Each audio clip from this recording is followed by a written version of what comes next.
মানুষটিকে দর্শন করলাম, দেখে মনে হলো হেমশয়ে অতি গোরা সমাধুর হাসধরা জগজান নয়নে আনন্দ, জগজান নয়নে আনন্দ, জগজান নয়নে আনন্দ।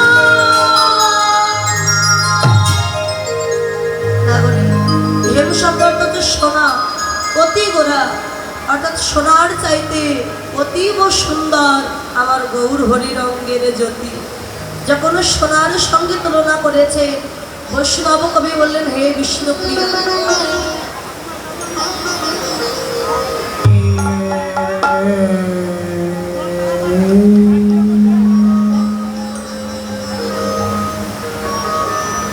সোনার সঙ্গে তুলনা করো না কেন জানো?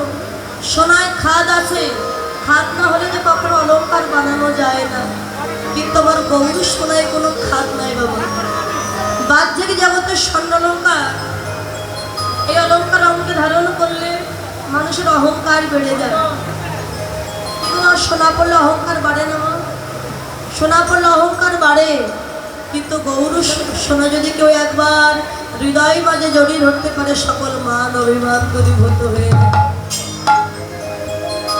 স্বর্ণালঙ্কার পরিধান করে আপনি রাস্তা দিয়ে যাবেন, আপনার প্রতি সদা লক্ষ্য থাকবে চোর ডাকাত ছিনতাইকারী।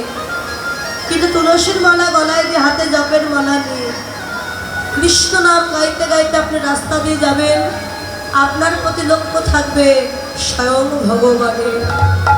চোর ডাকাতের নয়। চোর ডাকাত দেখবে যে ওর কাছে তো কিছুই নাই, গেলে আমি কিছুই পাবো না, আপনাকে দেখে আরো ফিরে চলে যাবে। আর স্বর্ণালঙ্কার পরিধান করলে প্রাণের ভয় আছে। যখন চোর ডাকাত আপনার কাছ থেকে অলঙ্কারে কেড়ে নেবে, আপনি কি আর সহজে দিতে চাইবেন? আর যখন দিতে চাইবেন না, আপনাকে হত্যা করে সব কিছু নিয়ে পালিয়ে যাবে। এই নাগরিক, সোনার সঙ্গে তুলনা করো না নাগরিক।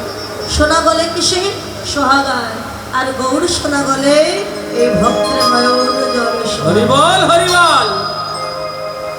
প্রীতি মোর দেখিলে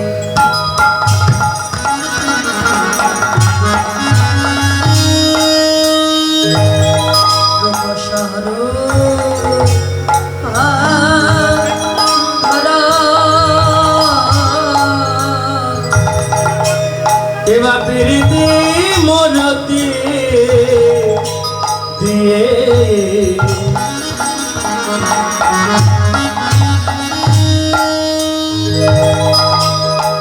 রূপ স্বরূপ ধরো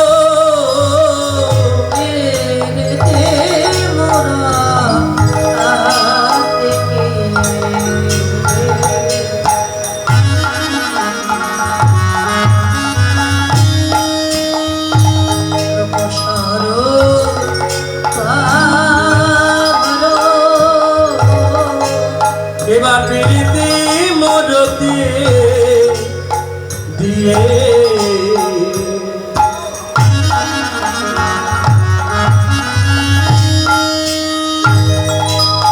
রূপ সর্বধর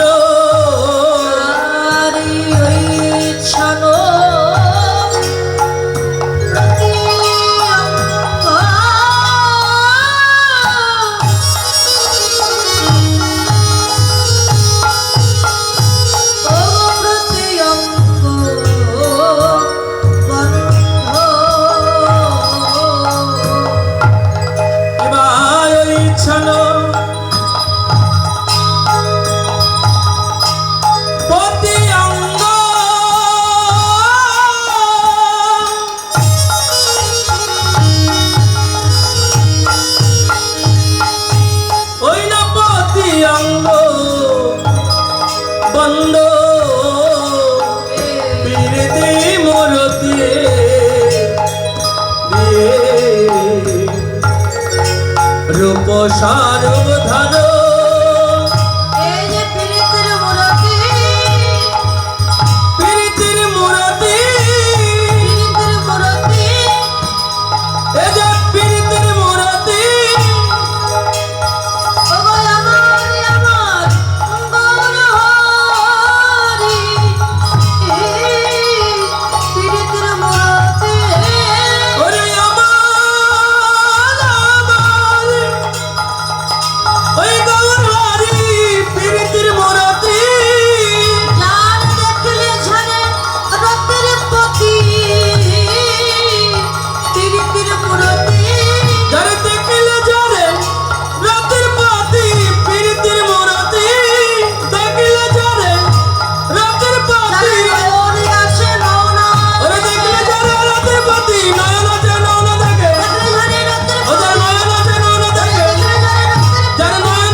বলে জাগতিক জগতের প্রেম প্রীতি নয়। এক চিতে ভাবিতে ভাবিতে নিরমান কইল পি, রসদ সাগর মন্থন করিতে তাহাতে পাইল রি, পুনশে আসে অমি হইয়া তাহাতে পাইল তি, আর প্রীতি সুখের এটির এখনো তুলনা দিব বাকি। এই যে জাগতিক জগতের প্রেম, এটাকে প্রেম বলে না, কামের খেলা বলা হয়। সাধন ভক্ত হইতে হয় রতির উদয়, রতি গাঢ় হইলে তার প্রেম নাম হয়। আত্মেন্দ্র প্রতিবাঞ্ছা তারে বলি কাম, আর কৃষ্ণেন্দ্র প্রতি ইচ্ছা সে যে ধরে প্রেম নাম। বাহ্যিক জগতে যে প্রেম, এই প্রেমটা কতদিন জানেন বাবা? যতদিন আপনি সংসারে ইনকাম করে দিতে পারবেন। যখন আর দিতে পারবেন না, কেউ আপনার আর খোঁজ রাখবে না। আপনি অসুস্থ হয়েছেন, কেউ বলবে না বাবা তুমি ওষুধ খেয়েছো, বাবা তোমার শরীর কেমন আছে, আর বলবেন। দিতে পারবেন, আপনার খুব আদর যত্ন হবে, খুব খাতে যত্ন। দিতে না পারলে কেউ ভালোবাসবে। আপনি বলবেন না আমার ছেলে আমায় খুব ভালোবাসে, আমার বৌমা আমায় ভালোবাসে, আমার স্ত্রী আমায় ভালোবাসে। ভালোবাসে সবাই বাবা, কিন্তু প্রকৃত যে ভালোবাসে, সেই বাসার ভালো কেউ বাসে না।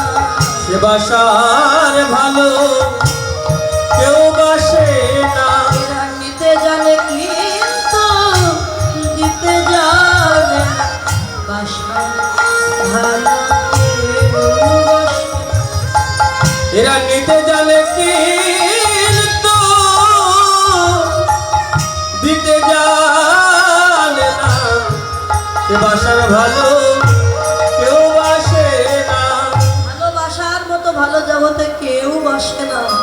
ভালো যদি বাসে একমাত্র গৌর গোবিন্দ হচ্ছে তোমার আপন বান্ধব। এই প্রভু স্বরূপ ধরেছেন জীবের আত্মস্বরূপ জাগানোর জন্য। জি মাতৃগর্ভে থাকতে তোমরা আমায় কথা দিয়ে এসেছিলে, সেই কথা যে তোমরা ভুলে গেছো। যখন মায়ের গর্ভে ছিলাম, ভগবানকে কত কথা দিয়েছিলাম, ভগবান আমাকে ধরার মাঝে নিয়ে চলো, তোমার ধরায় গিয়ে নাম গুণকীর্তন গাইব। যে না পৃথিবীতে এলাম, একটা বাচ্চার জন্ম নিয়ে দেখবেন কাঁদে, কেমন করে কাঁদে গো, কেমন কাঁদে মা, ওয়া ওয়া ওয়া। তখন মা আরেকজনকে ডেকে বলে এই দিদি, এই দিদি দেখ না আমার ছেলেটা কেমন বলছে, ও মা ও মা। ওই যে ওয়া ওয়া বলে কাঁদছে, বলছে দেখ না আমার সন্তান বলছে ও মা ও মা। তাহলে একটু আগেই যার জন্ম হয়েছে, সে কি করে জানলো আপনি তার মা? আপনি মাসিও হতে পারেন, দিদিও হতে পারেন। বাচ্চা কাছে অর্থাৎ ও না, ও না। মাতৃগর্ভে আমি যাকে দেখেছিলাম সে তো এ নয়। আরে পৃথিবীতে এসে আমি কি আমার বান্ধবীকে হারিয়ে ফেললাম? তাহলে যার কোলে যাচ্ছে তার বদন পানে তাকে বলছে ও, অর্থাৎ এ নয়। হ্যালো হ্যালো, আমার বান্ধব কোথায়? তাই বারবার কাছে অর্থাৎ তোর না ও না। এই আত্মস্বরূপ জাগানোর জন্য প্রভু নিজেই স্বরূপ ধরেছিলেন। আজকে এ নবদেব চন্দ্র রে, আজকিয়া আজকিয়া নবদেব চন্দ্র রে। এবার আজকিয়ে নবদেব চন্দ্র রে। চাঁদের উদয় হয়েছে, যেন চাঁদের উদয় হয়ে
চাঁদ বললেন, বলে চাঁদের উদয় হয়েছে কোথায়?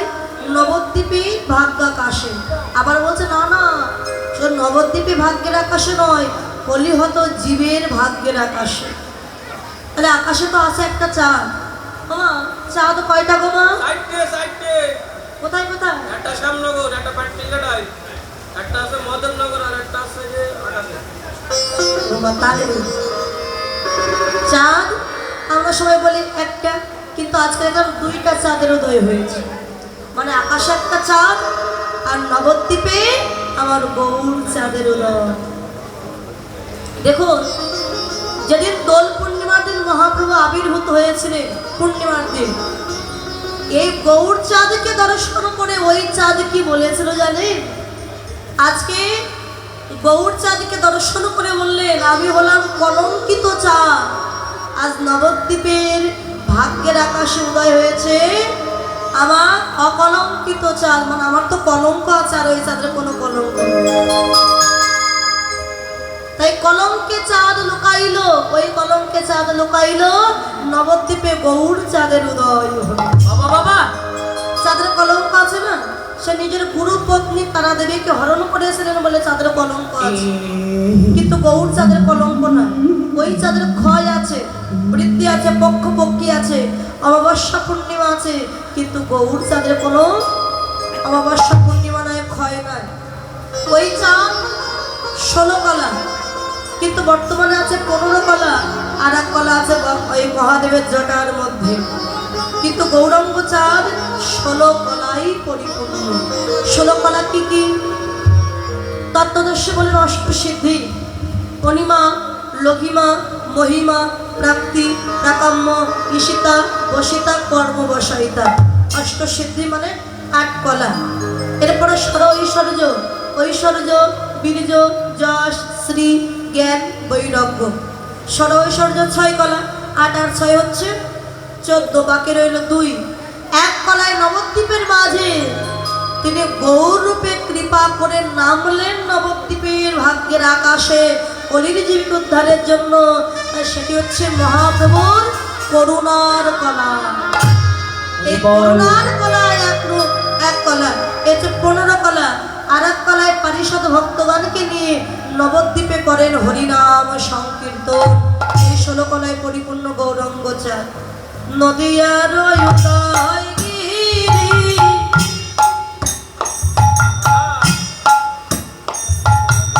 আমার পূর্ণচন্দ্র গৌর হরি। নদিয়া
সোনার নদিয়া সচিমাতার দুলালিয়া দেখো দেখো কেমন নেচে নেচে যা সবাই